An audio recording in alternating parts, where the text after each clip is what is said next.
نحمده ونصلي على رسوله الكريم أما بعد فأعوذ بالله من الشيطان الرجيم بسم الله الرحمن الرحيم رب اشرح لي صدري ويسر لي أمري واحلل عقدة من لساني يفقهوا قولي رب يسر ولا تعسر وتمم بالخير اللهم اجعلنا من الذين آمنوا وعملوا الصالحات وتواصوا بالحق وتواصوا بالصبر اللهم ثبتنا عند الموت بلا إله إلا الله. السلام عليكم ورحمة الله وبركاته.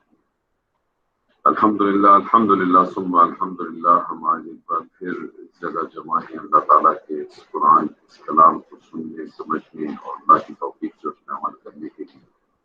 ہم نے آخری سیشن ہمارا عید سے پہلے ہوا تھا اور بیچ میں پھر ایک ہفتہ میں سیشن تو سورہ نحل ہم نے شروع کی تھی اور سورہ نحل کی ہم نے تقریباً 44 آیات مطالعہ کر چکے ہیں تک. تو ایک تذکیر اس حوالے سے کہ سورہ نحل ہم نے اب تک چیزوں کا مطالعہ کیا جو چیزیں ہمارے سامنے آئیں. پہلی بات تو یہ کہ اللہ تعالیٰ آسمان اور زمینوں کا خالق ہے، لہٰذا کسی مخلوق کو خالق کا درجہ دے کر شرک نہیں کیا جا سکتا. اسی طرح سے اللہ تعالیٰ نے انسان کو نطفے سے پیدا کیا ہے، لہٰذا انسان کو اپنے ماضی پہ غور کر کے اپنے رویے پہ کا خیال رکھنا چاہیے جس کا وہ اظہار کرتا ہے. اللہ تعالیٰ نے جو ہے وہ مویشیوں کا بھی خالق ہے، لہٰذا خالق کی شکر و عبادت کا مستحق ہے.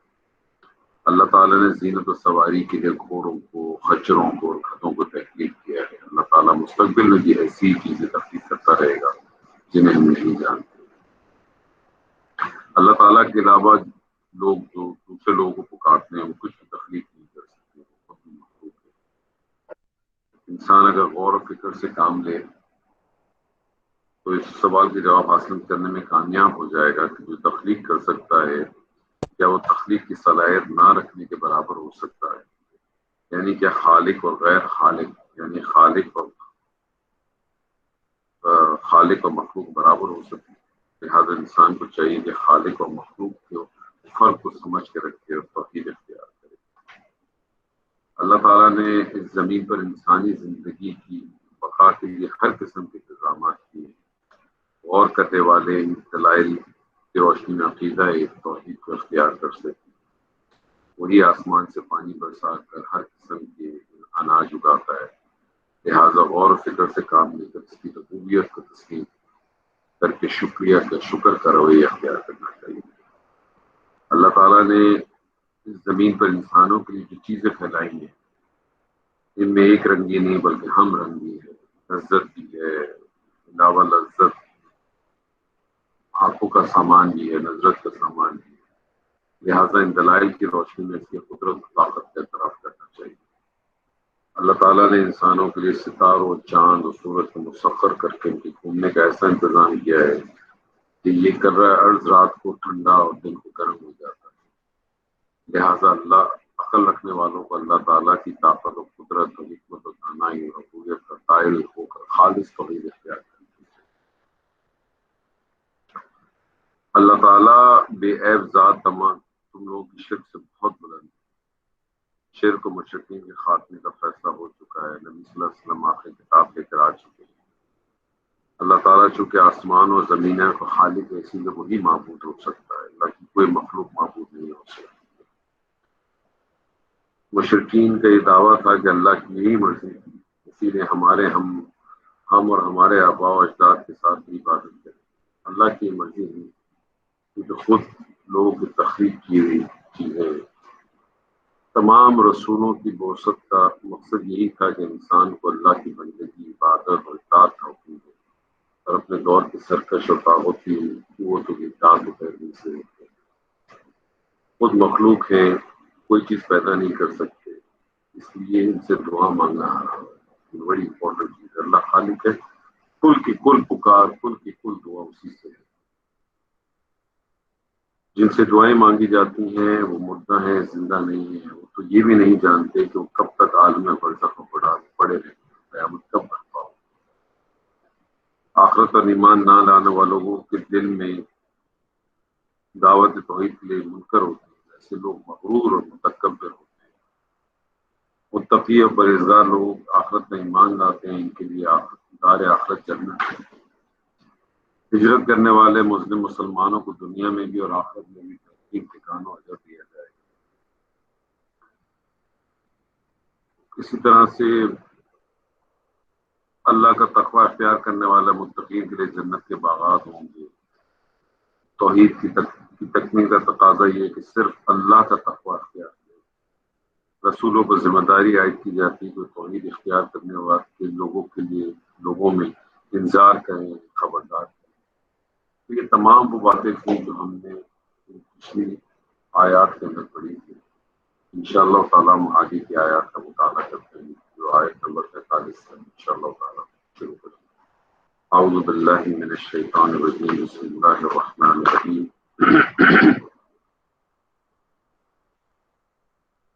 افامن الذین مکروا السیئات ان یخسف اللہ بهم الارض او یاتیہم العذاب من حیث لا یشعرون۔ بدترین داؤ پیش کرنے والے کیا اس بات سے بے خوف ہو گئے کہ اللہ انہیں زمین میں دھسا دے یا ان کی طرف عذاب آ جائے جن سے ان کو خبر ہی نہ ہو۔ او یاخذہم فی تقلبہم فما ہم بمعجزین، یا انہیں چلتے پھرتے پکڑ لے، وہ کسی صورت میں اللہ کو عاجز نہیں کر سکتے۔ او یاخذہم علی تخوف فإن ربکم لرؤوف رحیم، یا انہیں ڈرا دھمکا کر پکڑ لے، پس یقیناً تمہارے پروردگار اعلیٰ شفقت اور انتہائی رحم والا ہے۔ انسان کے اوپر اللہ انسان کے اوپر اتنا زیادہ اللہ کو قدرت ہے کہ وہ چاہے تو انسان کو زمین میں دھسا دے۔ جس مقام کو آدمی بہت ہی زیادہ محفوظ سمجھتا ہے اپنی زندگی میں، وہیں سے اس کے لیے عذاب ٹوٹ پڑے۔ اگرچہ اللہ اپنی نافرمانیوں کو، جب لوگ نافرمانیاں کرائیں تو اس کو اچانک پکڑ بھی سکتا ہے، مگر چونکہ وہ بہت شفیق ہے اور نہایت رحم فرمانے والا ہے، اس لیے اس کا عذاب یوں ہی بے خبری میں نہیں آتا، بلکہ قوم کو پہلے پوری طرح سے آگاہ کر دیا جاتا ہے۔ ان پر اتمام حجت کے تمام تقاضے پورے کر دیے جاتے ہیں، تب کہیں جا کر اس کا فیصلہ ہوتا ہے۔ اللہ تعالیٰ نے واضح کہا ہے وما كنا معذبین حتی نبعث رسولا، یعنی ہمیشہ لوگوں کو ہدایت کے لیے رسول بھیجیں جس نے ان پر حق کا حق ہونا اور باطل کا باطل ہونا اچھی طرح واضح کیا۔ اس کے بعد بھی جو لوگ کفر اور ظلم پر اڑے رہتے ہیں ان پر گرفت کی گئی ہے اور عذاب کے ذریعے انہیں سے نابود کر دیا۔ یعنی اللہ تعالیٰ نے کبھی بھی اس طرح سے نہیں کیا کہ بغیر اپنی کسی انسٹرکشن کے، بغیر اس کا انذار یا افشار کیے ہوئے کسی کے اوپر اپنا فیصلہ تھوپ دیا۔ اللہ نے کبھی بھی اس طرح سے معاملہ نہیں کیا۔ بہت ہی اللہ غفور رحیم ہے، وہ موقع دیتا ہے پورا بھرپور طریقے سے۔ اولم يروا الى ما خلق الله من شيء يتفيأ ظلاله عن اليمين والشمائل سجدا لله وهم داخرون، کیا انہوں نے اللہ کی مخلوق میں سے کسی کو بھی نہیں دیکھا کہ اس کے سائے دائیں بائیں جھک جھک کر اللہ کے سامنے سر بسول سجود ہیں اور عاجزی کا اظہار کرتے ہیں۔ وَلِلَّهِ يَسْجُدُ مَا فِي السَّمَاوَاتِ وَمَا فِي الْأَرْضِ مِن دَابَّةٍ وَالْمَلَائِكَةُ وَهُمْ لَا يَسْتَكْبِرُونَ، لیکن آسمانوں اور زمینوں کے کل جاندار اور تمام فرشتے اللہ کے سامنے سجدہ کرتے ہیں اور ذرا بھی تکبر نہیں کرتے۔ یخافون ربهم من فوقهم ویفعلون ما یؤمرون، اور اپنے رب سے جو ان کے اوپر ہے کپ کپاتے رہتے ہیں اور جو حکم مل جائے اس کی تعمیل کرتے رہتے ہیں۔ انسان کتنا بھی مغرور یا متکبر ہو جائے، کتنا بھی تکبر کر لے، اس کا سایہ جب زمین پر پڑتا ہے تو وہ عاجزی اور انکساری کا مظاہرہ کرتا ہے۔ اسی طرح اللہ تعالیٰ نے ہر مخلوق کے سائے کے ساتھ اس کے سائے کی شکل میں ایک ایسی چیز پیدا فرما دی ہے جو اس کے اختیار کے بغیر اللہ تعالیٰ کے آگے خود بخود سجدہ ریز ہوتی ہے۔ انسان ایک ایسی دنیا میں سرکشی کرتا ہے جس میں اس کے چاروں طرف اس کو تابعداری کا سبق دیا جا رہا ہے۔ ایسی حالت میں انسان کے لیے صحیح رویہ اس کے سوا کچھ نہیں ہو سکتا کہ وہ خود کو اللہ کی اطاعت میں دے دے اور مکمل طور پر اس کا فرما بردار بنے۔ یہ بالکل ایک ایسا رویہ ہونا چاہیے جو ہر انسان کے اندر پورے کا پورا موجود ہے۔ اور اسی طرح سے پھر فرمایا کہ یہ جو فرشتے ہیں ان کو جو حکم مل جائے اس کی تعمیر کرتے ہیں پوری کی پوری، یعنی کہ اللہ کے کا جو بھی احکام ان کے سامنے آ جاتے ہیں اسے فوراً بجا لاتے ہیں، اس میں کسی قسم کی کوئی ٹیڑھ پیدا نہیں کرتے، کسی قسم کا کوئی سوال و جواب نہیں پیدا کرتے۔ یہاں آیت سجدہ آئی ہے تو 2 منٹ نہیں، میرے خیال میں بہتر ہے کہ سب جو ہے اس کے سجدہ 2 منٹ دیں گے، میں سب سجدہ کر دیں گے۔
وقال الله لا تتخذوا إلهين اثنين إنما هو إله واحد فإياي فارهبون وله ما في السماوات والأرض وله الدين واسبا أفغير الله تتقون۔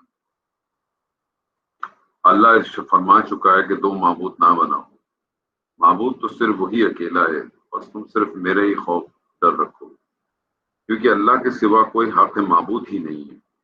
اگر آسمان اور زمین میں 2 معبود ہوتے تو نظام عالم قائم ہی نہیں رہ سکتا تھا، یہ فساد اور خرابی کا شکار ہو چکا ہوتا۔ اسی لیے 2 خداؤں کا عقیدہ جس کے جو لوگ حامل رہے ہیں، یا بہت سارا معبودوں کا عقیدہ جس کے اکثر مشرکین قائل رہے ہیں، یہ سب بات ہے۔ جب کائنات کا خالق ایک ہے تو وہی بلا شرکت تمام کائنات کا نظام چلا رہا ہے، تو معبود بھی وہی ہے، صرف اکیلا وہی معبود ہے۔ اور آسمان و زمین میں جو کچھ ہے سب اسی کا ہے اور اس کی عبادت لازم ہے، تو کیا تم پھر اس کے سوا دوسروں سے ڈرتے ہو؟ یعنی اس کی عبادت و اطاعت کی دائمی اور لازم ہے، یعنی ہمیشہ کے لیے، یعنی اس سے کوئی دوسری کوئی عبادت کے لائق ہے ہی نہیں۔ اور بندے اور انسان، اللہ اور بندے کا جو تعلق ہے وہ ہے ہی آقا اور غلام کا۔ پیغمبروں کے ذریعے اللہ نے انسان کو اس چیز سے ڈرایا کہ وہ ایک معبود کے سوا کسی دوسرے معبود کو اپنے لیے نہ بنائے۔ اس کائنات کا معبود صرف ایک ہی ہے، اسی سے آدمی کو ڈرنا چاہیے، اسی کی صرف تابعداری کرنی ہے۔ اگر آدمی کو اس بات کا صحیح ادراک ہو جائے تو اس کے لازمی نتیجے کے طور پر جو کیفیت آدمی کے اندر پیدا ہوتی ہے، اسی کا نام تقویٰ ہے۔ تقویٰ ہم کتنا پڑھتے ہیں، آپ دیکھیں قرآن مجید میں آپ کو کوئی ایسا صفحہ نہیں ملتا جس پہ تقوی کا ذکر نہ ہو۔ تو یہ تقوی، ڈرنا، بچنا، تو بس اس کو ذہن میں رکھیں۔ یہ جو ڈرنا ہے، یہ ڈرنا ایسا نہیں ہے جیسے میں نے پہلے بھی آپ سے کہا تھا کہ کوئی شیر سے ڈر جائے یا کوئی جو ہے وہ چیخ و پکار سے ڈر جائے یا بجلی کڑکنے سے ڈر جائے۔ یہ ڈرنا اس بات کا ڈر ہو کہ کہیں میرے آقا کی، میرے اس رب کی، میرے اس معبود کی شفقت اور محبت مجھ سے نہ ختم ہو جائے، کیونکہ یہ جو ڈرنا ہے یہی مجھے جنت کے اوپر داخل کرے گا۔ ڈرنا ہے یہی مجھے جو ہے دولت سے بچائے گا۔ یہی ڈرنا جو ہے میرا جو ہے وہ مجھے دنیا کے اندر بھی کامیابی دلائے گا۔ کیونکہ شیطان نے جو فلسفہ ہمارے ذہنوں میں ڈالا ہوا ہے وہ یہ ڈالا ہوا ہے کہ جو ڈر گیا جو وہ مر گیا، کیونکہ قرآن کا فلسفہ یہ ہے کہ جو ڈر گیا وہی بچ گیا۔ لیکن وہ ڈر کس سے ہے؟ وہ اللہ سے ڈر ہے، اللہ کی نافرمانی سے ڈر ہے، اللہ کی شفقت و محرومی دور ہو جانے کا ڈر ہے۔ اس بات کو ذہن میں رکھیں۔ اور تقویٰ ہے تو سب کچھ ہے، اور تقویٰ نہیں ہے تو کچھ فتویٰ ہے۔ دو ہی چیزیں، جس طرح سے شکر ہے اور کفر ہے، اسی طرح سے جو حکم آ گیا ہمارے اللہ کی طرف سے اس کے اوپر پھر کوئی سوال نہیں ہونا چاہیے، اس کے اوپر پھر کوئی اپنی خواہشات کا غلبہ اس میں نہیں۔ اور جب یہ کیفیت ہوگی تبھی آپ صحیح معنوں میں عبادت کریں، تبھی اس کو اپنا خالق و مالک مانیں گے، پھر اسی سے دعا مانگیں گے، اسی سے اپنی تمام توقعات اسی سے کریں گے۔ پھر جس طرح سے ایک حدیث ہے نا، اس کا مفہوم ہے، پھر ایک جوتے کا تسمہ بھی اگر آپ کو مانگنا ہوگا تو اسی سے مانگیں گے، کسی اور کے سامنے آپ جائیں گے کیونکہ آپ کے لیے کسی اور کی اہمیت ہی نہیں ہے۔ وہ صرف ہوگا کہ جب آپ کو اس کے ساتھ ایک محبت ہوگی، اس کے ساتھ ایک آپ کا لگاؤ ہوگا، تبھی ہو سکتا ہے۔ وَمَا بِكُم مِّن نِّعْمَةٍ فَمِنَ اللَّهِ ثُمَّ إِذَا مَسَّكُمُ الضُّرُّ فَإِلَيْهِ تَجْأَرُونَ۔ تمہارے پاس جتنی بھی نعمتیں ہیں سب اللہ کی دی ہوئی ہیں، اب بھی تمہیں جب کوئی مصیبت پیش آئے تو اسی کی طرف گڑ گڑاتے ہو۔ یعنی جتنی نعمتیں وہ ہیں کس کی طرف سے؟ سب اللہ کی طرف سے تو ہے۔ کہاں سے لائے ہو؟ کہیں سے لائے ہو، کسی بازار سے جا کے لے کے آتے ہو، وہ بازار سے بھی جو لے کے آتے ہو وہ بھی اللہ کی وجہ سے ملتی ہے۔ ہمارا اپنا تو کچھ بھی نہیں ہے۔ ہمارے پاس تو صرف اور صرف اگر کوئی چیز، انسان کے پاس اگر کوئی چیز ہے تو یاد رکھنے وہ صرف اور صرف ارادہ ہے، صرف ارادہ، اور اس ارادے کو وہ آگے بڑھانے کے لیے اس کی کوشش ہے۔ اس کے علاوہ کوئی چیز انسان کے پاس نہیں ہے، کچھ نہیں کر سکتا وہ صرف ارادہ کر سکتا ہے کسی چیز کو کرنے یا کسی چیز کو نہ کرنے کی۔ نیت ہوگی، اخلاص اچھا ہوگا تو اس چیز میں کامیابی ہوگی۔ نیت میں گڑبڑ ہوگی، اخلاص نہیں ہوگا، کچھ اور دماغ میں فطور چلے گا تو پھر کامیابی۔ قرآن مجید دراصل کرتا کیا ہے اگر آپ غور کریں؟ قرآن مجید انسان کا ذہن بناتا ہے اور کچھ نہیں کرتا۔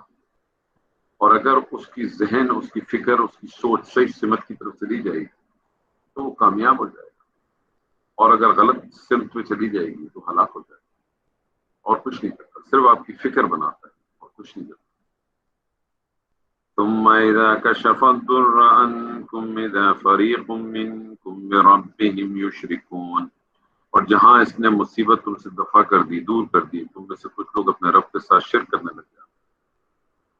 سورہ زمر میں آپ پڑھیں گے کہ جب انسان پہ مشکل پڑتی ہے تو ہمیں یاد کرتا ہے، اور جب ہم اس کی مشکلوں کو، اس کی پریشانیوں کو دور کر دیتے ہیں تو پھر کہتا ہے کہ یہ سب کچھ تو میری اپنے علم سے حاصل کیا، میں نے بڑی زبردست پلاننگ کر لی تھی، میں نے پہلے سے فلانے چیزیں کا بندوبست کر لیا تھا، مجھے معلوم تھا کہ پرائسز آگے ہو جائیں گی تو میں نے مال پہلے سے اٹھا لیا تھا۔ پھر اپنی ساری چیزوں کو کرتا ہے اور سمجھتا ہے کہ اس نے سب کچھ حاصل کر لیا۔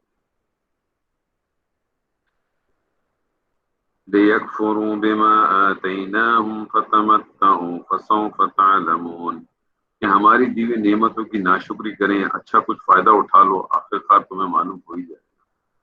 یہ بڑا چیلنجنگ ہے. اللہ تعالیٰ ایک بڑی چیلنجنگ انداز کے اندر یہ آپ سے بات کر رہا ہے. 100 بہت جلد معلوم ہو جائے گا تمہیں، بہت جلد، زیادہ دور نہیں ہے.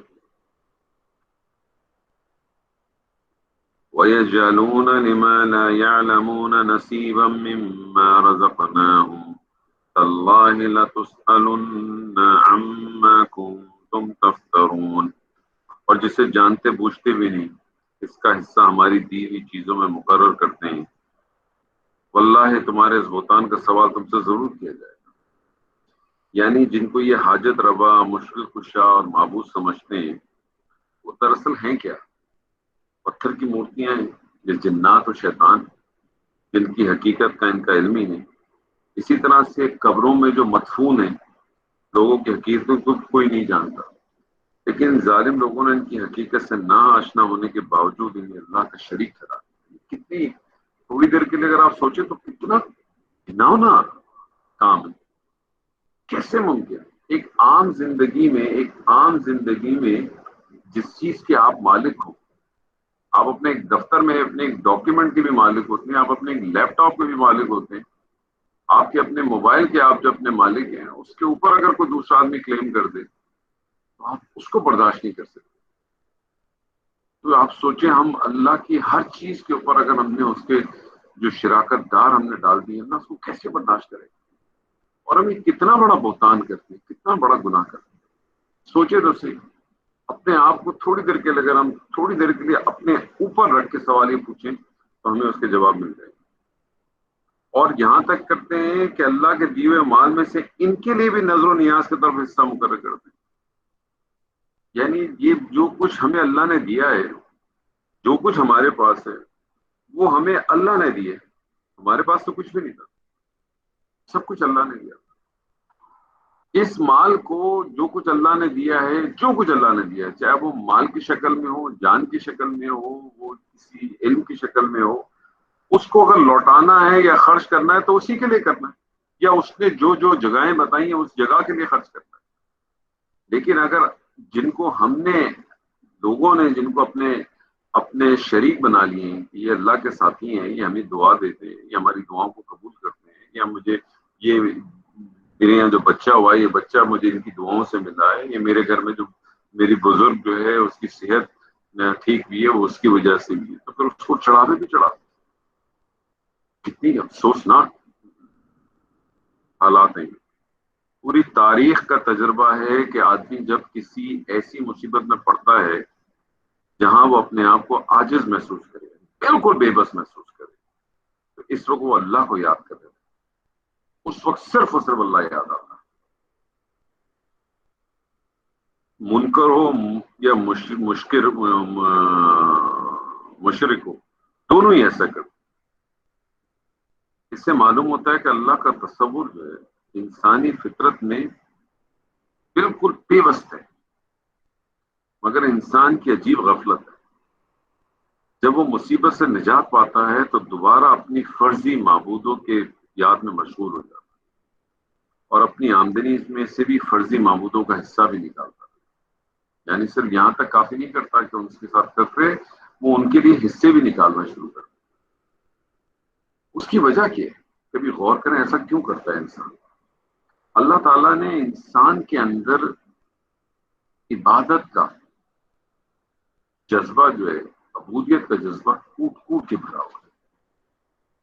اور یہ اتنا فطری ہے، یہ اتنا فطری ہے کہ ہر انسان چاہتا ہے کہ وہ کسی کو چاہے، وہ کسی سے محبت کرے، کسی سے پیار کرے، کسی کے آگے اپنا ماتھا ٹیکے، کسی کے آگے اپنا سر جھکائے، جس کے اوپر اپنا وہ توکل کرے، جس سے اپنی امیدیں باندھے.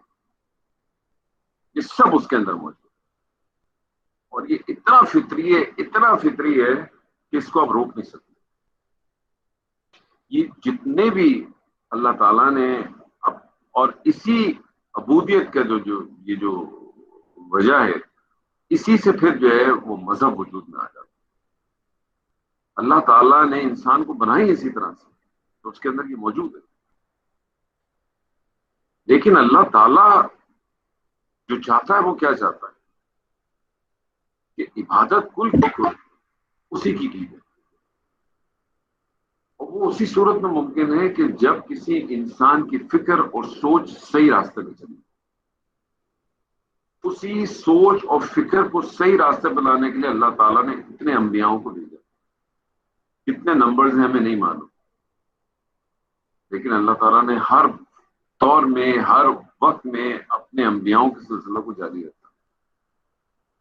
اور ہر ایک کی جو دعوت ہے، پرائم دعوت ہے، وہ صرف یہی ہے، ایک اللہ، اسی کی بات.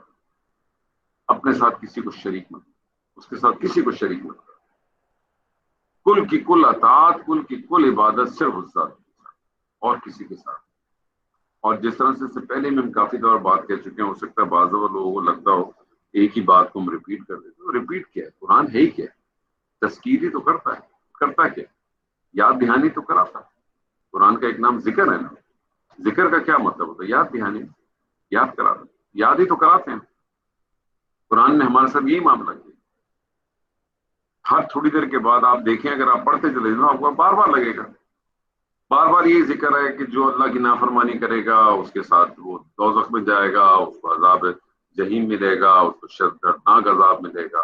اور جو متقی لوگ ہوں گے، جو اس کے حکم کو مانیں گے، جو اس کی چیزوں کو کریں گے، نیک عمل کریں گے، وہ ایسے باغات میں داخل ہوں گے جہاں نہریں بہری ہوں گی. اگر آپ ان آیات کو نکالیں تو آپ کو ہر صفحے پہ مل جائے گی. آپ تذکیر ہی تو کرتا ہے، یاد دہانی تو کراتا ہے. آپ کی ایک میٹنگ ہوتی ہے آفس میں یا کسی سپلائر کے ساتھ، یا اپنے آفس انٹرنل میٹنگ ہوتی ہے، تو پاپ ہو جاتے ہیں آپ کے میسج. آپ کو معلوم ہوتا ہے صبح ایک پاپ اپ ہو جائے گا، پھر جب 40 منٹ رہ جائیں گے تو پھر ایک پاپ اپ ہو جائے گا، پھر جب 5 منٹ رہ جاتے ہیں تو پھر ایک پاپ اپ آ جاتا ہے. میٹنگ ہونے والی ہے، بات آتا ہے نا. تو اس سے آپ کتنی دفعہ آپ ناراض ہو جاتے ہیں. لیکن یہ یاد دہانی تو ہے. اور یاد دہانی کس چیز کی کرائی جاتی ہے؟ جو پہلے سے آپ کے پاس موجود ہو اسی کو یاد دلایا جاتا ہے. تو یہ جتنی چیزیں ہیں یہ سب ہمارے اندر ودیت موجود ہیں، کیونکہ دنیا میں آنے سے پہلے ہم وعدہ لے چکے ہیں. الستو ربی، یاد رکھیے گا. قالوا بلا شہیدنا، کیا میں تمہارا رب نہیں ہوں؟ سب نے کہا بالکل، ہم گواہ ہیں. یہ اندر موجود ہے ہمارے، باہر سے آئی ہوئی کوئی چیز نہیں ہے. اللہ تعالیٰ نے اتنا فطرت کے اوپر ڈالا ہے ہمیں بس. لیکن انسان ہے وہ، اللہ تعالیٰ نے اس کو اس کے امتحان کے لیے شر بھی اسی طرح سے چھوڑا، اور امتحان ہی اسی چیز کا.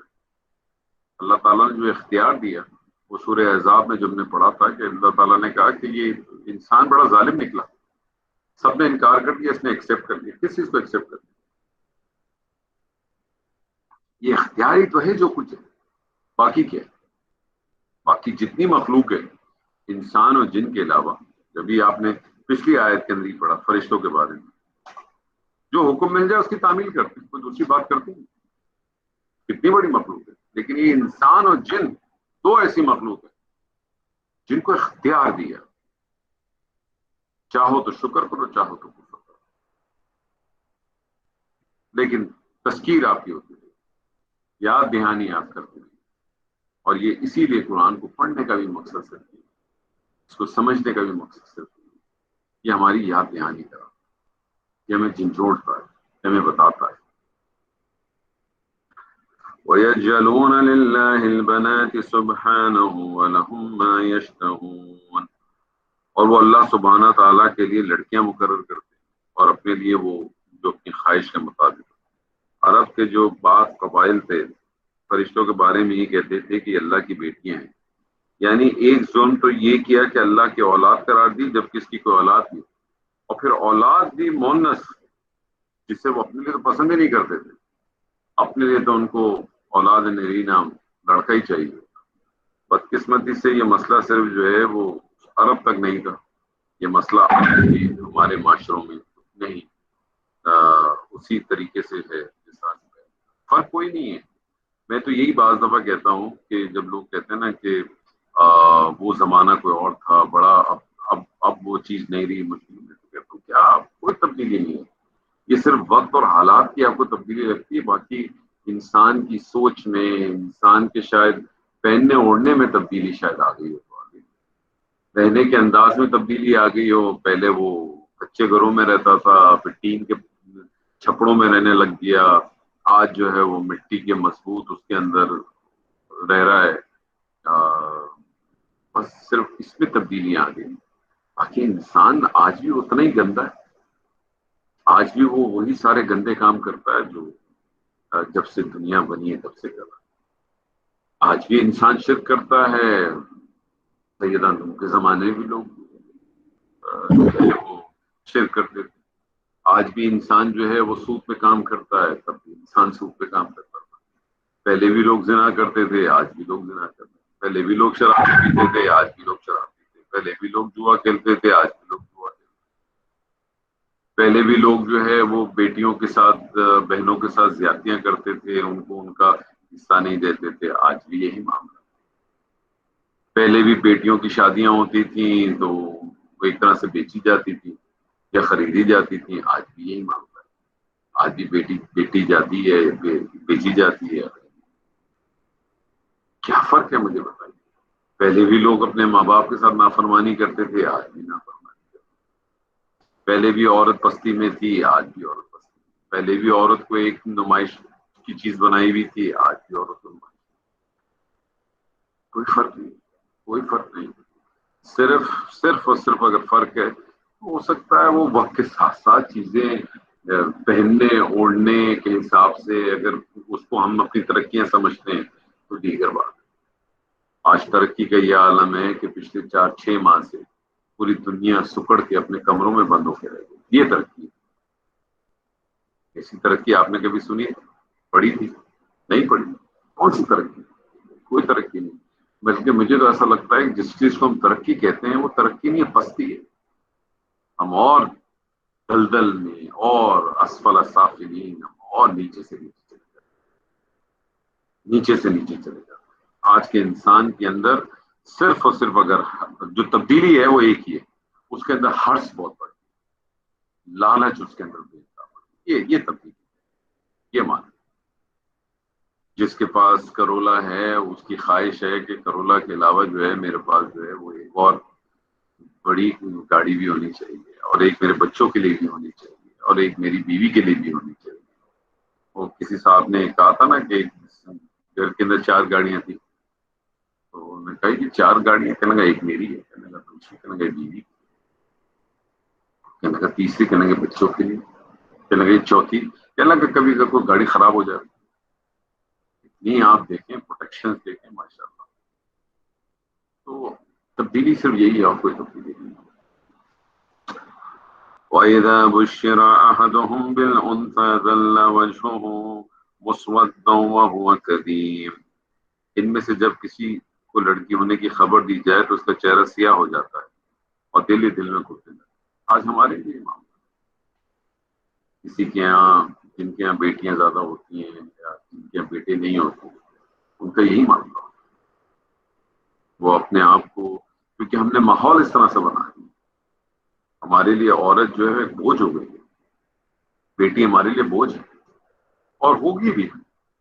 ہمارے جس معاشرے میں، ہم جس معاشرے میں رہتے ہیں آج، اس معاشرے میں اگر پاکستان جیسے معاشرے میں اگر آپ نے ایک بچی کی شادی کر دی، ایک بیٹی کی لڑکی کی شادی کر دی، آپ کو 5, 10, 15 لاکھ 20 لاکھ روپے چاہیے کم از کم۔ اس کے لیے تھوڑا زیور بنائیں گے، اس کو کچھ، اس کو کوئی، اس کو گھر کا فرنیچر بھی دیں گے، ساری چیز آپ بیچیں گے نا۔ کیا کر رہے ہیں آپ؟ کیا رہے ہیں؟ آپ اپنی بیٹی بھی دے رہے ہیں، بیٹی کے ساتھ مال بھی دے رہے ہیں، اپنی عزت، اپنا مال، سب کچھ دے رہے ہیں، کیونکہ آپ کو ڈر اور خوف ہے کہ اگر میں نے نہیں کیا تو پتہ نہیں میری بیٹی کے ساتھ کیا معاملہ ہو۔ اور افسوس کی بات تو یہ ہے کہ جو مالدار لوگ ہیں وہ بہت زیادہ دیتے لیتے، تو پریشانی ہے، بالکل پریشانی۔ یہ ہم سب کے لیے پریشانی بھی ہونی چاہیے، اور یہ سوال بھی ہونا چاہیے ہم اس سے کب نکلیں، کیسے نکلیں۔ نبی صلی اللہ علیہ وسلم سے ہمیں ثابت ہوتا ہے کہ شادی کا کھانا تھا کیا؟ آج مجھے بتائیں کہ بغیر شادی کے کھانے کی شادی ہو سکتی ہے؟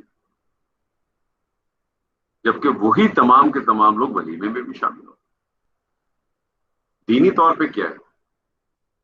اسلامی طور پہ سنت کے طریقے پہ کیا شادی کا کھانا ہے؟ آپ میں سے جن جن لوگوں کی شادیاں ہوئی ہیں، بشمول میں بھی، کوئی ہم میں سے ایسا ہے کہ جس کی شادی ہوئی اور اس کی شادی کا کھانا نہیں ہوا؟ کیوں؟ یعنی ایک شخص اپنی بیٹی بھی دے اور اپنا مال بھی خرچ کرے. کتنی عجیب سی بات. اپنی بیٹی، اپنا خون، اپنا جگر کا ٹکڑا وہ آپ کو دے دے.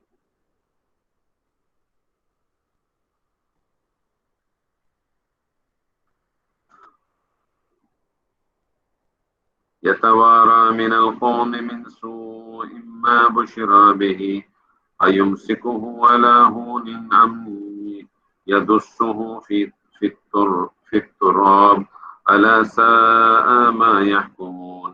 اس بری خبر کی وجہ سے لوگوں سے چھپا چھپا پھرتا ہے، سوچتا ہے کیا اس ذلت کو لیے ہوئے رہے یا اسے مٹی میں دبا دے. کیا ہی یہ برے فیصلے کیے. یعنی لڑکی کی ولادت کی خبر سن کر ان کا تو یہ حال ہوتا ہے جو اس سے پہلے ہم نے بات کی، اور کیسا برا فیصلہ کرتے. یہاں یہ نہ سمجھا جاتا کہ اللہ تعالیٰ بھی لڑکوں کے مقابلے میں لڑکی کو حقیر و کمتر سمجھتا ہے. اللہ کے نزدیک لڑکے لڑکے میں اس حوالے سے کوئی تمیز ہی نہیں، نہ جنس کی بنیاد پر حقارت و برتری کا تصور اس کے ہیں. اللہ کے یہاں تک کوئی ایسا نہیں. یہاں تو صرف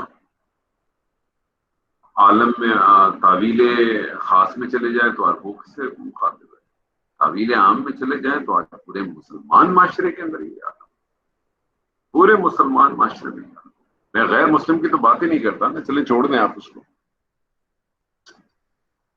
غیر مسلم کی تو بات ہی نہیں کرتا. گو کہ میں تو اس بات کا بہت بڑا حال وہ ہوں کہ یہ کتاب جو ہے یہ خالی مسلمانوں کے تھوڑی، یہ کتاب تو جتنی مسلمانوں کے لیے اس سے زیادہ غیر مسلمانوں کے. الحمدللہ رب العالمین. رب کس کا؟ عالمین کا ہے نا. الحمدللہ رب المسلمین کا تو لفظ نہیں آیا نا، رب العالمین ہے. یہ کتاب پہ اس کا بھی اتنا ہی حق ہے، لیکن ہم ان کو موقع ہی نہیں دیتے پڑھنے کا. ہم اگر ایک نان مسلم اس کو پڑھنے کی کوشش کرے گا تو آپ تو پہلے اس کو بولیں گے وضو کرو، دوسری شرائط کو پوری کرو، وہ تو ویسے ہی بھاگ جائے گا، وہ تو ویسے ہی بھاگ جائے گا. اس کو بولا آنے سے پہلے ہی اتنی ساری، تو جب تک پڑھے گا نہیں سمجھے گا نہیں تو آگے آئے گا کیسے آپ کے پاس؟ اللہ کی طرف سے تو کوئی وہ نہیں ہے، سب کچھ ہمارے اپنے پاس، ہم اپنے ایجاد کی ہوئی چیز، بالکل ایجاد کی ہوئی چیز اور کچھ نہیں. اس زمانے میں تھا ایک، جب بچیاں پیدا ہوتی تھیں وہ زندہ دفن کر دیتے.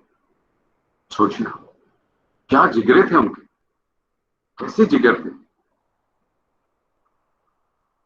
ہم سب جتنے لوگ یہاں موجود ہیں ماشاءاللہ سارے لوگ جو ہیں صاحب اولاد ہیں، اور ذرا سی ہمارے بچوں کو تکلیف ہو جائے، وہ میرا بہنوئی ہمیشہ کہتا ہے نا، اور ہنسی بھی آتی ہے اور اس کی بات ہے بڑی سالڈ. کہتا ہے کہ جب کسی کا بچہ روتا ہے تو آپ کے سر میں درد ہوتا ہے، لیکن جب اپنا بچہ روتا ہے تو دل میں درد ہوتا ہے. اور ہوتا ہے ایسا، آدمی انسان کرتا ہے کس کے لیے؟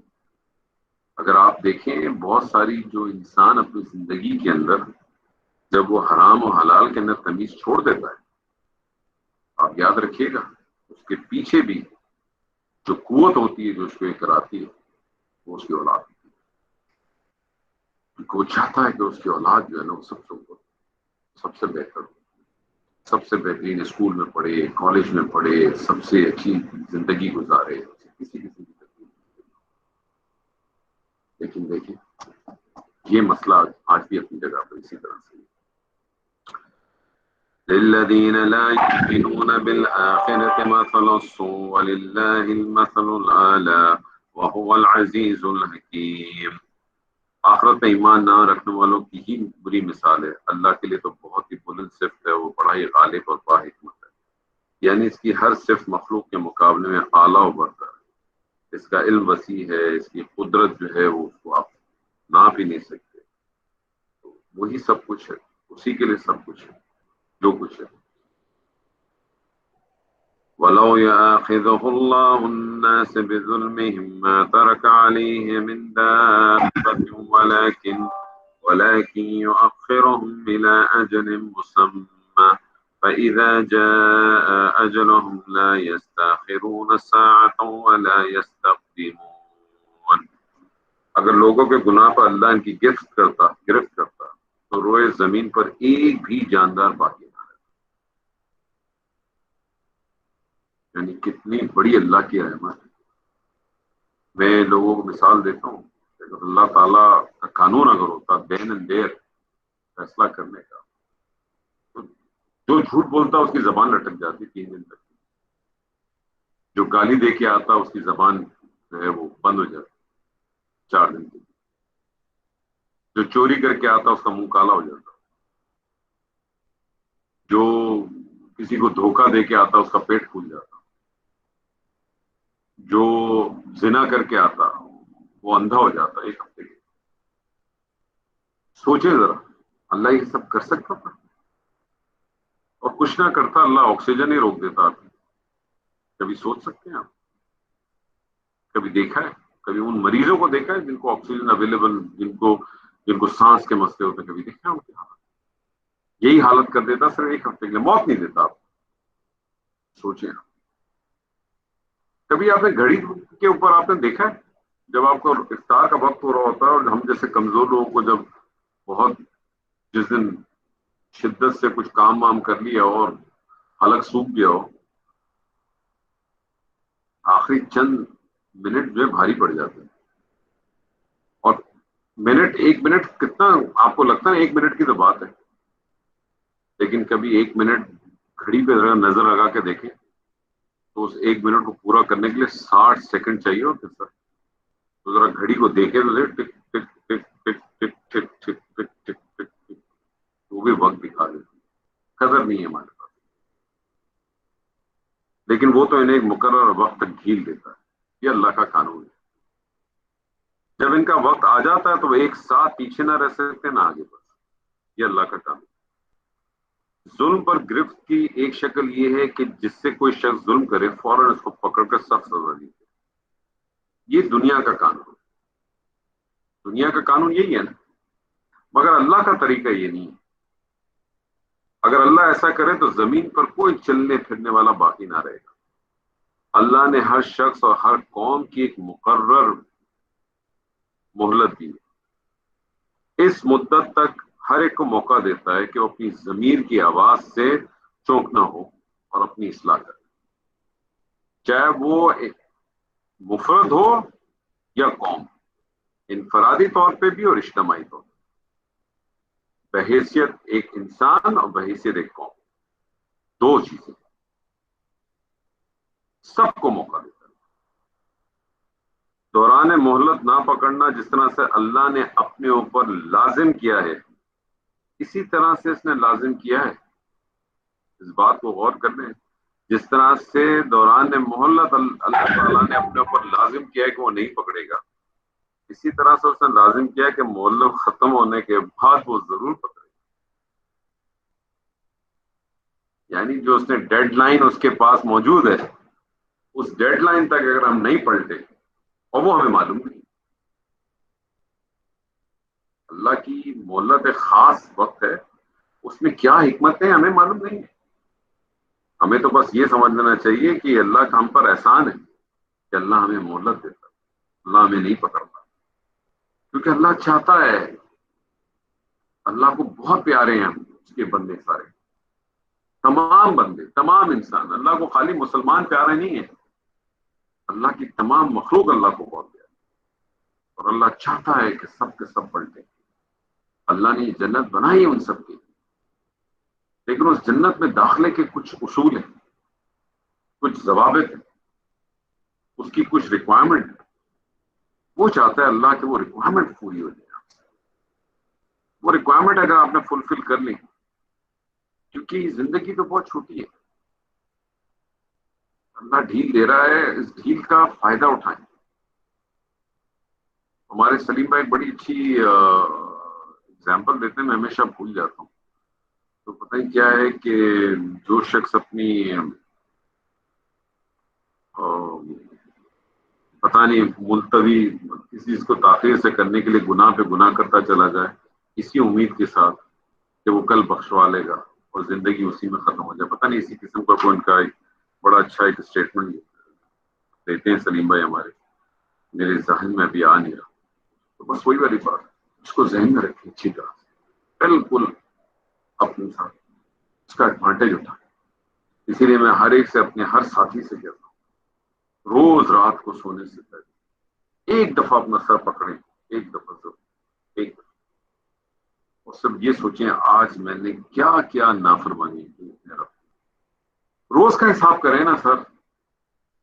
کیا آپ 6 مہینے کا حساب کریں گے؟ ہماری سوچیں تو اتنی چھوٹی ہیں، اپنی یاداشت اتنی کمزور ہے، اتنی ہم یاد نہیں رہتا ہمیں. ہم میں سے کتنے لوگوں کو یاد ہے کہ آج سے 3 مہینے پہلے ہم نے رات کے 3 مہینے پہلے، یا میں آپ سے اگر ابھی یہاں سے پوچھوں کہ مجھے بتائیں کہ 2 دسمبر 2019 کو آپ نے کاشف صاحب کیا کھایا تھا، آپ بتا نہیں سکیں. ہماری تو کوئی یاداشت ہی نہیں ہے سر. 4 دن پہلے کا یاد نہیں رہتا، 6 مہینے بعد کا پہلے کا کہاں سے یاد رہے گا؟ کیا یہ بہتر نہیں ہے کہ روز کا روز حساب کر لیا کریں؟ روز رات کو سونے سے پہلے سوچیں آج میں اپنے رب کی کون سی ناشکری ہے، میں نے آج اپنے رب کی کون کون سی نافرمانی جو کی ہیں اس کو یاد کریں. یاد آ جائیں گی، 2 کی ہوں گی، 4 کی ہوں گی، 6 کی ہوں گی، 8 کی ہوں گی، 10 کی ہوں گی. وہ اللہ سے گڑ گڑا کے معافی مانگے، اللہ معاف کر دے، غلطی ہو گئی، کوتاہی ہو گئی مجھ سے، نہ معاف کر، دل سے مانگے. پھر دیکھیں وہ کون کون سی چیزیں تھیں جو آپ کے بس میں تھیں، آپ چاہتے تو آپ آسانی سے کر سکتے تھے، لیکن ہم نے کاہلی دکھائی. اس پہ بھی اللہ سے دعا مانگے گا، اللہ مجھے تھوڑا جھنجھوڑ، میں کچھ کروں اس کو. اللہ میں ضرور کوشش کروں گا، وعدہ کرتا ہوں،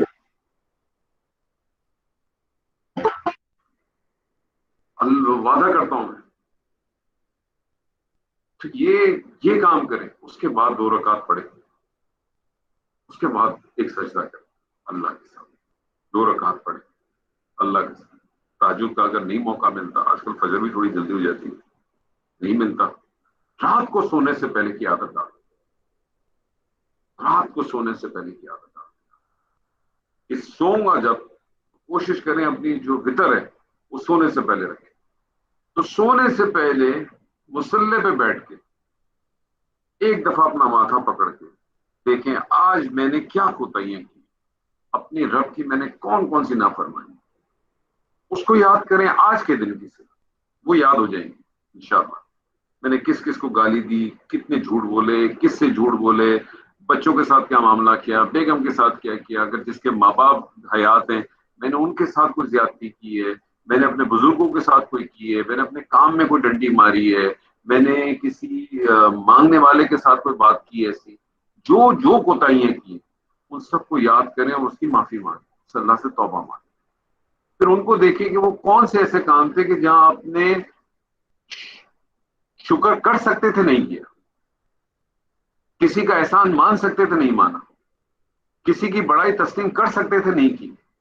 تو کون سا آپ کا ایسا کبر ہے، اس کبر کو ڈھونڈنے کی کوشش کریں. یہ بات صرف آپ کے لیے نہیں، میرے لیے بھی اتنی اپلائی ہو رہی ہے جو میں آپ سے کہہ رہا ہوں. یہ جب کر لیں، یہ معاملہ کر لیں، توبہ بھی کر لیں، پھر پڑھیں ایک آخری سجدہ کریں. جو میں کہتا ہوں کہ بہتر طریقہ یہ ہے کہ اپنی وطر کو روک لیں. اگر آپ تہجد میں نہیں اٹھ پاتے، اور اگر آپ نہیں اٹھ پاتے تو بہتر طریقہ یہ ہے کہ پھر آپ سونے سے پہلے پڑھ لیں. لیکن اگر آپ اٹھ سکتے ہیں تو بہت بہترین بات. فجر سے پہلے اگر آپ 15-20 منٹ پہلے، اذان سے 15-20 منٹ پہلے، 25 منٹ پہلے اگر اٹھ سکتے ہیں تو بہت ہی لاجواب بات، کیا بات ہے. وہ آپ پڑھیں، اس وقت کم سے کم 2 یا 4 رکعت پڑھیں اور ساتھ وتر پڑھ لیں. تو اس کی تو کیا بھی بات ہے. لیکن اگر نہیں کر سکتے تو کوئی بات نہیں, سونے سے پہلے کر لیں.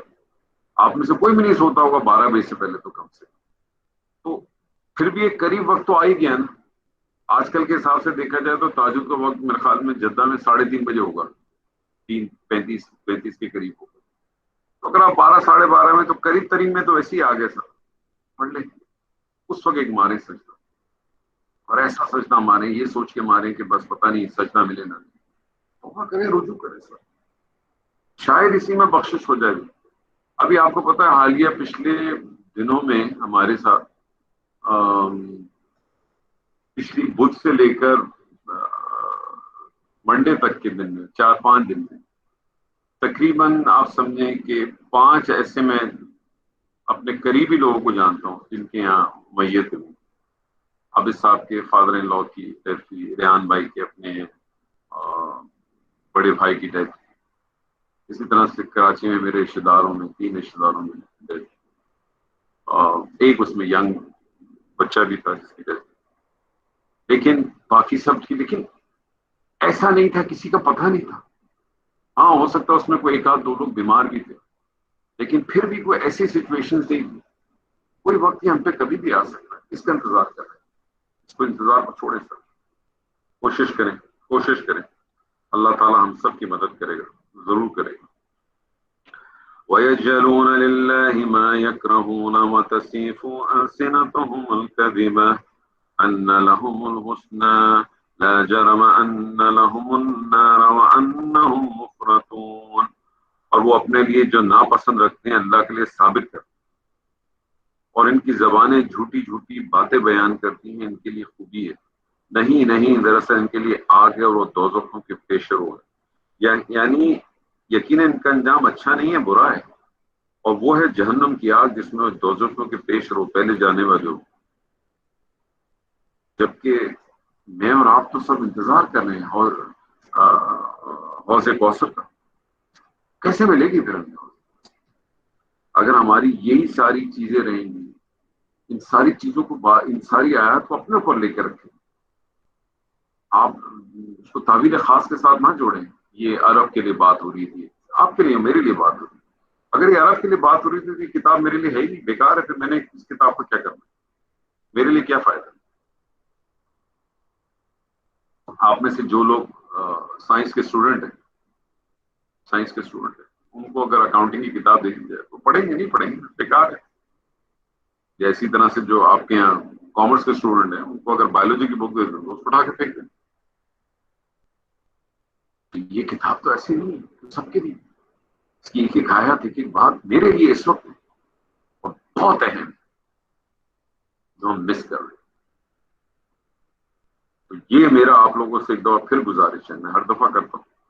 ہو سکتا ہے آپ میں سے بہت سارے لوگ سوچتے ہیں ایک ہی بات کو بار بار ریپیٹ کر دیتے ہیں, لیکن جیسے میں نے پہلے بھی عرض کیا کہ یاد دہانی ہے یہ. مجھے تو جو بات جتنی دفعہ یاد آئے گی میں اتنی دفعہ آپ سے کروں گا, کیونکہ آپ سے کروں گا تو شاید مجھے بھی یاد آ جائے. تو ایک یہ اپنے ساتھ ایک طے کر لیں, 2 کام طے کر لیں. میری آج آپ سے ریکویسٹ ہے, 2 کام. ایک تو جو میں نے یہ بتایا نا کہ رات کو سونے سے پہلے کام ہے, یہ آج سے آپ کہیں گے یار آج سے پکا میں کروں گا کہ میں روز کا اپنا روز کی بیلنس شیٹ بناؤں گا میرے اور اللہ کے درمیان. ہاں اگر آپ نے ایسا کوئی کام کیا جو آپ کو یاد ہی نہیں رہے, چاہے وہ گناہ تھا کہ جو اچھا تھا, اس پہ تو پکڑ ہی نہیں ہے نا آپ کی, بھول جائیں. فی الحال تو نہیں ہے, آپ کو یاد ہی نہیں رہا. اگر آپ سے کوئی گناہ ہو گیا یا آپ سے کوئی اچھائی بھی ہو گیا, آپ کو یاد ہی نہیں ہے, تو اس کو تو چھوڑ دیں. جو آپ کو آ گیا, ایک کام یہ. دوسرا ایک اور کام کریں, یہ ہے تھوڑا سا فائن لائن ہے اس میں, لیکن یہ اگر کر سکتے ہیں تو یہ کام بھی ضرور اور کرنا چاہیے. اپنی زندگی میں آج سے یہ طے کر لیں کہ میں نے کوئی ایسا کام کرنا ہے جس کے اندر کوئی تیسرا آدمی گواہ نہیں ہوگا آپ کے اور اللہ کے علاوہ. اور وہ کوئی بھی ایک کام ہے اس کو شروع کریں آج سے, اور اس میں رکاوٹ نہیں آنی چاہیے. چاہے وہ 2 رکعت نماز ہو, چاہے وہ 2 پیسے کا صدقہ ہو, چاہے وہ 2 آیات ہو, چاہے اس کا ذکر ہو, کوئی بھی چیز ہو, لیکن یہ یاد رکھیں صرف آپ کے اور اللہ کے درمیان میں اس کا کوئی گواہ نہیں ہونا چاہیے. اگر وہ 2 رکعت نماز ہے تو وہ آپ نے ایسی جگہ وہ 2 رکعت نماز پڑھنی ہے کہ نہ آپ کی بیوی کو اس کا پتا ہو، نہ آپ کے بچوں کو آپ کو اس کا پتا ہو، نہ آپ کسی اور کو پتا ہو. وہ جو آپ 2 روپے کسی کو دے رہے ہیں اس کے بارے میں بھی کسی کو نہ پتا ہو.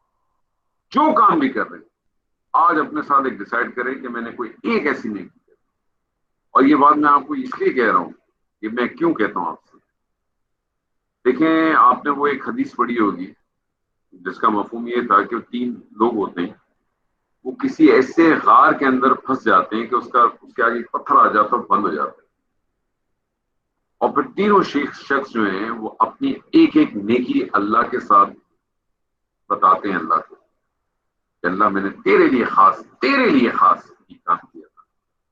اور وہ پتھر جو ہے نا تھوڑا تھوڑا ہٹتا رہتا ہے.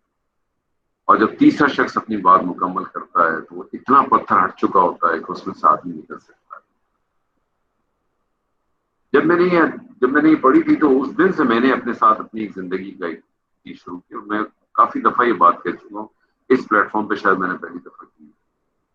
تو میں یہ سوچ کے کرتا ہوں کہ اگر آج میری موت ہو جائے، کسی وقت بھی آ سکتی ہے، وَلَا تَمُوتُنَّ إِلَّا وَأَنتُم مُسْلِمُونَ، کسی وقت بھی اجل آ سکتی. آج میری موت ہو جائے اور جب میں اللہ کے دربار میں حاضر ہوں، وَكُلُّهُمْ آتِيهِ يَوْمَ الْقِيَامَةِ فَرْدًا، یہ تو اللہ نے کہا ہے ہر آدمی آئے گا میرے پاس 1 by 1. اور میرا رب مجھ سے کہے کہ انور کاملی صاحب ساری باتیں چھوڑ دو، تمہاری کتاب بھی چھوڑ دی، میں نے سب چھوڑ دی، تم مجھے اپنی کوئی ایک نیکی بتا دو، ایک ایسا کام بتا دو جو خالص خالص خالص تم نے میرے لیے کیا. یقین مانے میرے پاس کچھ نہیں. کیا بتاؤں گا؟ نماز پڑھتا تھا، سب پڑھتا، زکات دیتا تھا، سب دیتا، انفاق کرتا تھا، سب کرتا، دین کا کام کرتا تھا، بہت لوگ کرتا. کیا کرتا تھا، کیا کیا آپ سوچیں. آپ یقین مانے میں آپ کو بتا رہا ہوں، آپ حیران رہ جائیں گے. آپ کے پاس کوئی چیز نہیں ہوگی، میرے پاس تو نہیں ہے کم، کہ میں اللہ کو یہ بتا سکوں کہ اللہ میں نے یہ چیز خاص خاص خاص صرف تیری رضا کے لیے کی ہے اور اللہ مجھے بخش دے. کوئی ہے آپ کے پاس؟ آپ کچھ نہ کریں، میں آپ کو ایک ایکسرسائز بتاتا ہوں، کریں. میں نے بھی اپنے ساتھ کی ایک دفعہ زندگی میں، آپ بھی کریں. دوبارہ کروں گا آج آپ سے بات ہونے کے بعد، انشاءاللہ کوشش کروں گا آج ہی. آپ ایک لسٹنگ کریں اپنے ساتھ. اگر اللہ کے پاس آپ چلے جائیں اور اللہ کے ساتھ آپ کی بارگیننگ ہو، سودے بازی اگر وہ آپ کے اللہ کے ساتھ، آپ اللہ کو کیا کیا دکھا سکتے ہیں؟ میرے پاس آپ اپنی لائبلٹی بھول دیں، اللہ آپ کے سارے نیگیٹوز کو معاف کر دیتا ہے. چل، لیکن اگر آپ اللہ نے کوئی اسکیل رکھا ہو، فار ایگزامپل کوئی ویٹ کا ایک اسکیل رکھا ہو اللہ نے، جس میں کوئی نیگیٹو چیز آپ کی اللہ نے ساری بار کر دی، صرف پازیٹو لے رہا ہے، آپ کے پاس کیا اتنا انف ویٹ ہوگا جو آپ کو کیری کر جائے جنت میں؟ ذرا لسٹنگ تو کریں کیا ہوگا. خود ہی پوائنٹ اسٹیبلش کر لیں. مثال کے طور پر نماز کا ایک پوائنٹ رکھ لیں، زکوٰۃ کا ایک پوائنٹ رکھ لیں، حج کا ایک پوائنٹ رکھ لیں، ٹھیک ہے، انفاق کا ایک پوائنٹ رکھ لیں. اور لیٹ سے میں کہتا ہوں یہ سارے پوائنٹ آپ رکھ لیں. فرما برداری کا ایک پوائنٹ رکھ لیں، آپ اپنی ماں باپ کے ساتھ کا ایک پوائنٹ رکھ لیں. اور لیٹ سے آپ نے 10 پوائنٹ رکھ لیے اور منیمم آپ کو جنت میں جانے کے لیے 10 پوائنٹ چاہیے. تو میری بات سنیں، کیا آپ نے ساری نمازیں آج پڑھی ہیں آج تک؟ اور اسی اخلاص سے پڑھی جیسے پڑھنی چاہیے، جس میں آپ کا ذہن کہیں نہیں گیا. تو آپ کو وہ ایک نماز کا اگر ایک پوائنٹ ہی ہے تو پورا ایک پوائنٹ تو نہیں ملا، یہ ملے گا. روزے کا اگر ایک ہی پوائنٹ اگر آپ کے تو روزہ تو آپ کا مضبوط، ویسا روزہ تو آپ کا ہے نہیں. تو میں تو بول رہا ہوں نیگیٹو کو بھول گئے. اللہ نے کہا تم نے جتنے گناہ کیے، جتنی غلطیاں کی، وہ میں کاؤنٹ ہی نہیں کرتا. اچھائیاں تو لے آؤ اپنی. کیا ان اچھائیوں کا اخلاص کا لیول کیا ہے ہمارا؟ سر جی جو دارو پینے والے ہوتے ہیں نا، وہ اپنی جیب کی کیپیسٹی کے حساب سے اس لیول کی دارو لے کے آتے. جو جوا کھیلنے والا ہوتا ہے وہ اپنی کیپیسٹی کے حساب سے جوا کھیلتا ہے. جو عورت بازی کے اندر انوالوڈ ہوتے ہیں وہ اپنی کیپیسٹی کے حساب سے عورت بازی کرتا ہے. تو اپنے گناہوں کے کام ہم نے اپنی کیپیسٹی کے لیولز کے حساب سے کرتے ہیں. تو کیا ہم نے اپنی اچھائی، اپنے ایمان، جو نیک اعمال ہیں، کیا وہ اپنی کیپیسٹی سے کر رہے ہیں؟ یہ سوال ہے میرا. ہم سب کے ساتھ، میرے ساتھ بذات خود میں اپنے آپ کے ساتھ سوال کرتا ہوں اپنی گریبان میں دیکھ کے، کیا میں اس جس کیپیسٹی سے جو غلط کام کرنے کی جو بھی کیے ہیں یا ہو جاتے ہیں اب بھی، یا ماضی میں کیے ہیں، زمانہ جاہلیت میں جو کیے ہیں، کیا میں اسی کیپیسٹی سے، اسی انٹینسٹی سے اپنے نیک کام کو کرتا ہوں؟ تو آپ صرف اس کو بنا لینا اپنا، یہ ایک روز کی بیلنس شیٹ اپنی بنائیں. آپ دیکھیں، آپ کو پتا چلے گا یہ اللہ کی رحمت ہے ہمارے پاس، اور اللہ ہمیں بار بار موقع دے رہا ہے. اللہ کہتا ہے لوٹ آؤ، لوٹ آؤ، رجوع کرو مجھ سے. لیکن ہمیں اللہ کے ساتھ وہ شاید یقین نہیں ہے ہمارا، اور نہ یقین ہونے کی وجہ یہ ہے کہ ہمارا تقوی مسنگ ہے ٹوٹل.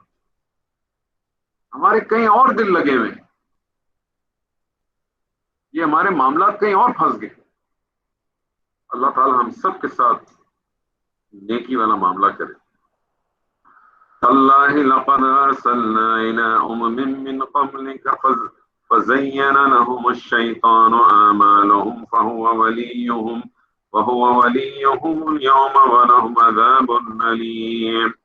واللہ ہم نے تجھ سے پہلے کی امتوں کی طرف بھی اپنے رسول بھیجے، لیکن شیطان نے ان کے بدعمال ان کی نگاہوں میں آراستہ کر دی. وہی والی بات، خوبصورت مزین کر دیتا ہے، اتنی خوبصورت طریقے سے پیش کر دیتا ہے کہ آپ کو گناہ نہیں لگتا.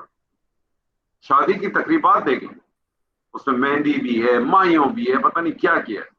اور بدقسمتی دیکھیں آج کے اس میں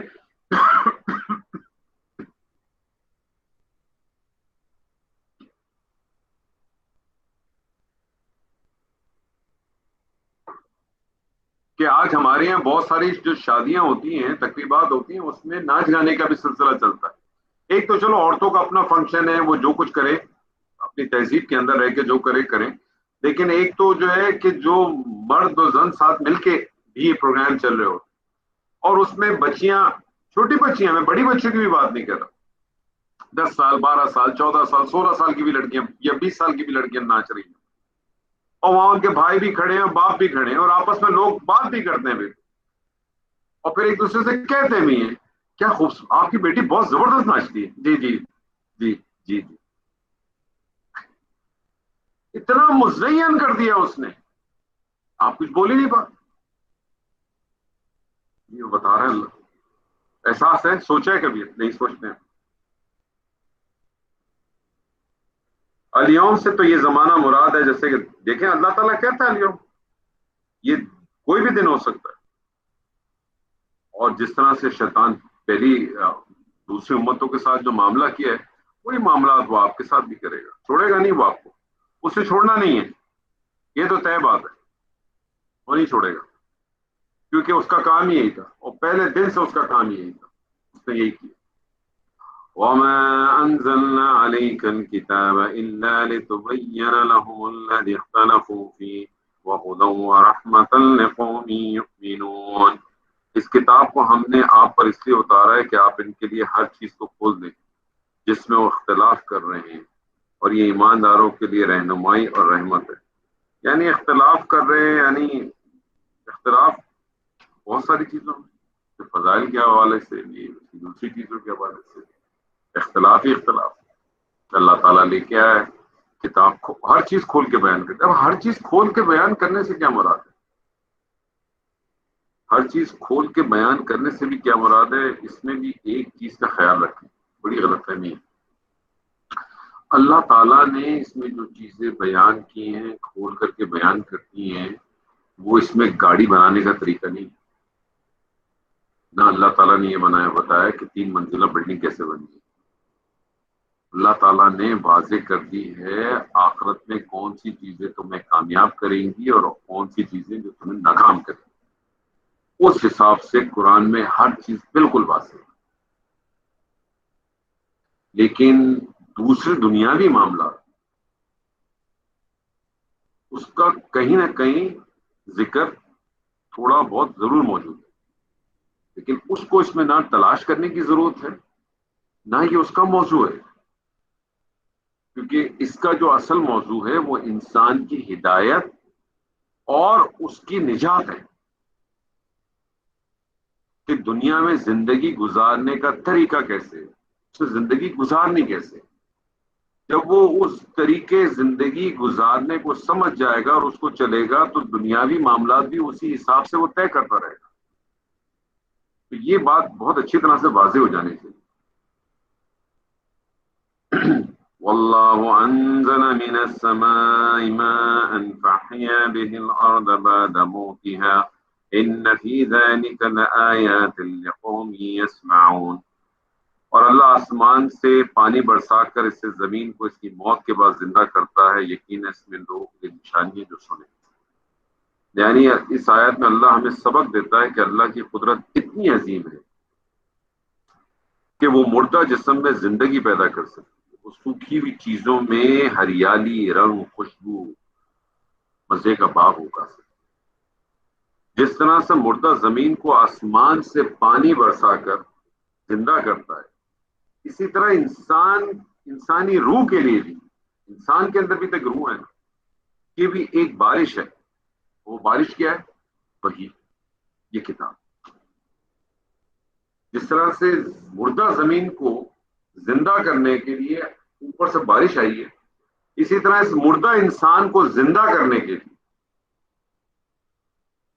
اس مردہ وہ والا زندہ نہیں کہ جس کی نفس کل نفس ذائقۃ الموت والے نہیں، جو اندر سے مر چکا ہے، جس کی روح مر چکی ہے، جو اس کے اندر ودیعت کی گئی، تو اس کو تازہ کرنے کے لیے، اس کو زندہ کرنے کے لیے بھی بارش کی جاتی ہے.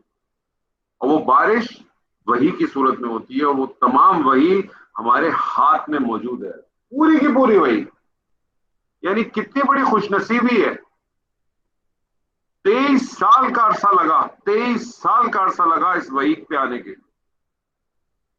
اور آج آپ چاہیں تو ان پوری 23 سال کے وحی کو، صحابہ کرام کا جو طریقہ کار تھا کہ کم سے کم 7 دن کے اندر اس قرآن کو ختم کرتے تھے، تو اگر صحابہ کرام کا یہ اگر طریقہ استعمال کر لے تو 7 دن میں، اور صحابہ کرام کا نہیں کر سکتے تو 14 دن میں، ان کا بھی نہیں کر سکتے تو 28 دن میں، ان کا بھی نہیں کر سکتے تو 56 دن میں، 104 دن میں، 8 دن میں، 12 دن میں، 1.5 سال میں ختم کر سکتے ہیں اس تمام وحی کو.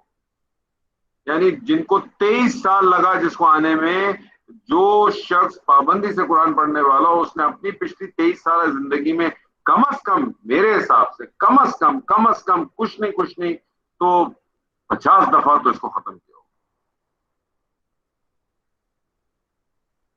تو کیا تازہ کی اس نے؟ مردہ زمین میں تازہ ہوئی؟ اگر نہیں ہوئی تو اس کا کیا مطلب ہے؟ بارش تو ہر زمین پہ پیدا ہوتی ہے، لیکن کچھ زمینیں بنجر ہو جاتی ہیں جو بنجر ہی رہتی ہیں. کہیں ہم نے اپنی زمین کو بنجر تو نہیں کر دیا؟ اللہ تعالیٰ کا معاملہ ایسے ہے کہ اللہ تعالیٰ سب سے پہلے آنکھوں پہ پردہ لے آتا ہے،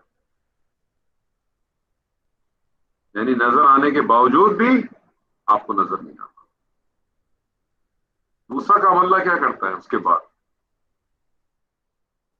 آپ کے کانوں کو بند کر دیتا ہے، کچھ سنائی نہیں دیتا.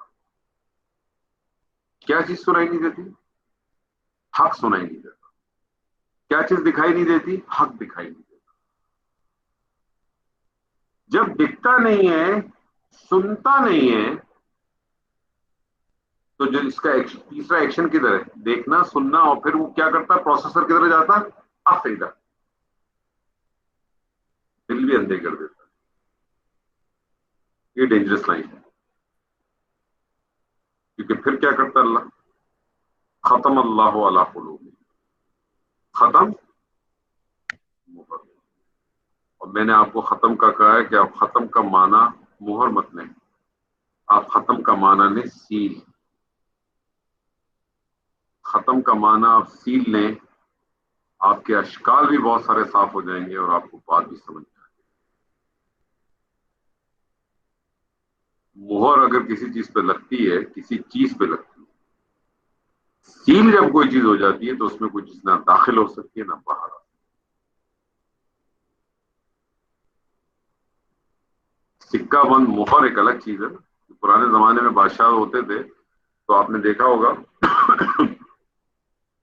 کہ وہ پہلے کوئی گرم چیز سے یا موم سے کسی چیز کو جلا کے اوپر رکھتے تھے، اس کو رکھتے تھے اور پھر اپنی جو بھی اسٹیمپ ہوتی تھی یا انگوٹھی ہوتی تھی یا کوئی بھی جو نشان ہوتا تھا اس سلطنت کا وہ اس پہ لگاتے تھے، سکہ بند مہر ہو جاتا۔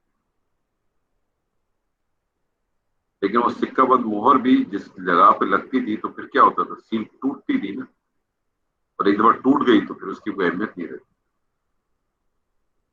سیل ہو جاتا۔ تو یہ اس آیت میں میرے اور آپ کے لیے سبق ہی ہے، کیا اس سے ہم اپنی زمین کو زندہ کر رہے ہیں کہ نہیں کر رہے؟ یہ اصل بات ہے، تو ہم اس کو کر نہیں رہے۔ میرے خیال میں ہم آج یہیں تک کرتے ہیں، اس کے بعد ایک یہاں سے ایک دوسرا ایک نیا سبجیکٹ بھی شروع ہو رہا ہے، تو انشاءاللہ کیونکہ وہ بھی بڑی خوبصورت آیات ہیں۔ دو طریقے ہیں جو آیات ہیں، ایک تو طریقہ یہ ہے کہ وہ ایسے ہی گزر کے چلے جائے، اور دوسرا طریقہ یہ ہے کہ اگر اس پہ تھوڑا سا غور و فکر کریں اور اس پہ تھوڑا سا اس کو تعویل خاص اور تعویل عام میں ملا کے بات کریں، بہت اچھی چیزیں نکل آئیں گی۔ اس لیے میں اس کو جو ہے نا یہیں، کیونکہ آگے جو 2-3 آیات ہیں پڑھنے کو تو ہم ویسے ہی پڑھ لیں اور ترجمہ پڑھ کے نکل جائیں تو کوئی مسئلہ نہیں، لیکن اس میں کچھ 2-4 پوائنٹ بڑے اچھے ہیں جو میں چاہتا ہوں آپ کے ساتھ ضرور ڈسکس کریں۔ تو آج ہم اپنے سیشن کو ادھر ہی ختم کرتے ہیں، اللہ تعالیٰ سے اس دعا کے ساتھ کہ جو کچھ اللہ تعالیٰ آج ہم نے پڑھا ہے، جو کچھ ہم نے بات بیان کی، اللہ تعالیٰ ہم کو اس کو سننے کی، سمجھنے کی، اس پر عمل کرنے کی توفیق عطا فرمائے۔ اگر کوئی اس میں مجھ سے بات کوئی غلط ہو گئی ہو، کوئی زیادتی ہو گئی ہو تو میں آپ سے اس پہ معذرت چاہتا ہوں، اور اس دعا کے ساتھ کہ اللہ تعالیٰ ہم سب کو اللہ تعالیٰ موقع دیتا ہے، اس موقع کا فائدہ اٹھانا چاہیے، اور جو میں نے آپ لوگوں کے ساتھ جو 2 باتیں رکھی ہیں، اگر آپ کا دل ٹھکے تو میری آپ سے یہ درخواست ہے، آپ لوگوں کو سمجھ۔